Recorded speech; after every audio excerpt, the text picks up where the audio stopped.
Bonjour à tous. Le soutien aux victimes du séisme, le document final de l'Assemblée continentale européenne du Synode et une visite apostolique à Fréjus-Toulon, c'est dans SIC et ça commence maintenant.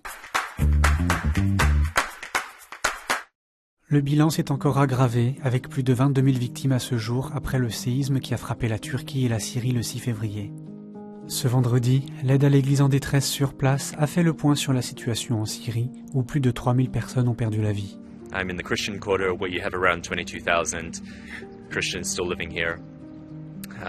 This morning you have still at least several hundred people waking up in churches and parish halls, having been fed and sheltered overnight by the church and by religious congregations. After more than 10 years of war and COVID and an economic crisis, the government is barely able to supply electricity to the homes. There are constant food and supply shortages. So we're grateful for your prayers and your attention and your support. And the church is constantly asking for prayers for Syria. Thank you. Un fonds d'urgence a été ouvert par l'AED pour aider les chrétiens sur place. Mercredi, le pape François a adressé un message de soutien pour toutes les victimes du séisme. Ringrazio quanti si stanno impegnando per portare soccorso e incoraggio tutti alla solidarietà con quei territori, in parte già martoriati da una lunga guerra. Preghiamo insieme perché questi nostri fratelli e sorelle possano andare avanti davanti a questa tragedia e chiediamo alla Madonna li protegga. Nous avons fait l'expérience spirituelle qu'il est possible de se rencontrer, de s'écouter et de dialoguer à partir de nos différences et au-delà de nombreux obstacles. Ce jeudi s'est achevée la première partie de l'Assemblée synodale continentale européenne qui se déroule à Prague du 5 au 12 février. Une ébauche du document final, rédigé à partir des réflexions des participants, a été présentée, avec une proposition importante que cette Assemblée continentale, qui a réuni des évêques, prêtres, diacres, religieux et laïcs de toute l'Europe, ne reste pas une expérience isolée, mais devienne un rendez-vous périodique pour continuer à cheminer dans un style synodal. Les délégués ont aussi défini 8 priorités pour la suite de l'Assemblée synodale, comme explorer les formes d'un exercice synodal de l'autorité, prendre des décisions concrètes et courageuses sur le rôle des femmes dans l'Église, ou encore favoriser la formation à la synodalité de l'ensemble du peuple de Dieu. Le texte, qui a reçu un écho positif parmi les participants, sera amendé sous 3 semaines selon leurs indications. Les 7 synthèses continentales seront envoyées pour la fin mars au secrétariat général du synode. Jusqu'au 12 février, ce sont désormais les présidents des conférences épiscopales européennes qui se réunissent afin de faire une relecture de cette expérience synodale. Rome ordonne une visite apostolique du diocèse de Fréjus-Toulon. L'annonce a été publiée ce mardi par l'annonciature apostolique. Et c'est Monseigneur Antoine Héroard, archevêque de Dijon, qui a été nommé pour être visiteur apostolique. Il sera assisté de Monseigneur Joël Mercier, ancien secrétaire du dicaster pour le clergé. Cette décision prise par le dicaster pour les évêques fait suite à un certain nombre de difficultés rencontrées dans le diocèse de Fréjus-Toulon.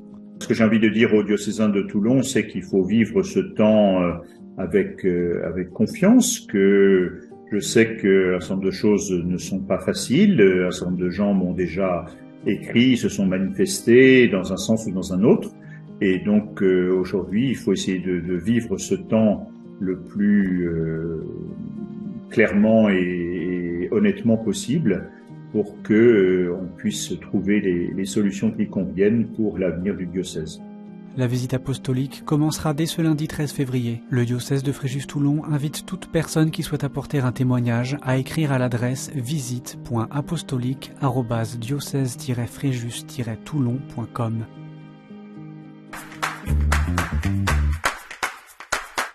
Contrairement au génocide arménien reconnu par de nombreux pays, organisation internationale et considéré comme l'un des 4 génocides officiellement acceptés par l'ONU, le massacre des Assyro-Chaldéens souffre d'un manque de reconnaissance en tant que génocide lui-même.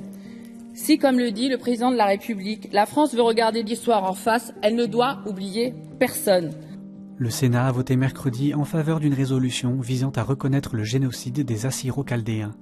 Ces chrétiens avaient été persécutés par les Ottomans entre 1915 et 1918 avec des centaines de milliers de morts et de déportés.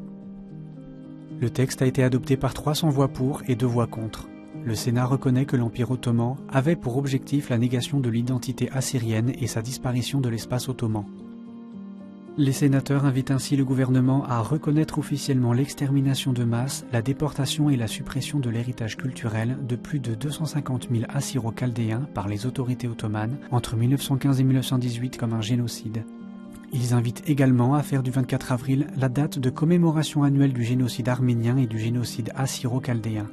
Un vote plus que jamais d'actualité pour Valérie Boyer, sénatrice LR des Bouches-du-Rhône et porteuse du texte, pour qui reconnaître le génocide des Assyro-Chaldéens, c'est rendre hommage aux victimes et continuer à dénoncer le massacre des chrétiens. Les anges Gabriel, Michel et Raphaël rejoignent Mossoul au nord de l'Irak.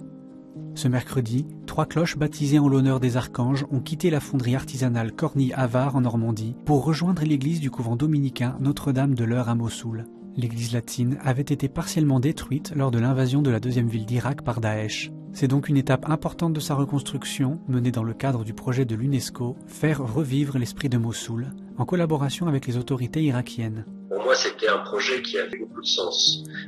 Du sens parce qu'on est dans la reconstruction, parce qu'on est dans un projet qui est fédérateur. On essaie de construire dans un endroit multiconfessionnel. Donc ça me touchait beaucoup. Et donc, ce qui fait que c'est un projet bien réalisé, que ce soit d'un point de vue sonore, d'un point de vue mécanique, d'un point de vue ornementation. Et donc, j'ai aucun doute que nous serons tous très fiers d'avoir participé à ce projet. Les cloches, acheminées par avion, devraient arriver dans une dizaine de jours et la reconstruction de l'église devrait s'achever en décembre 2023.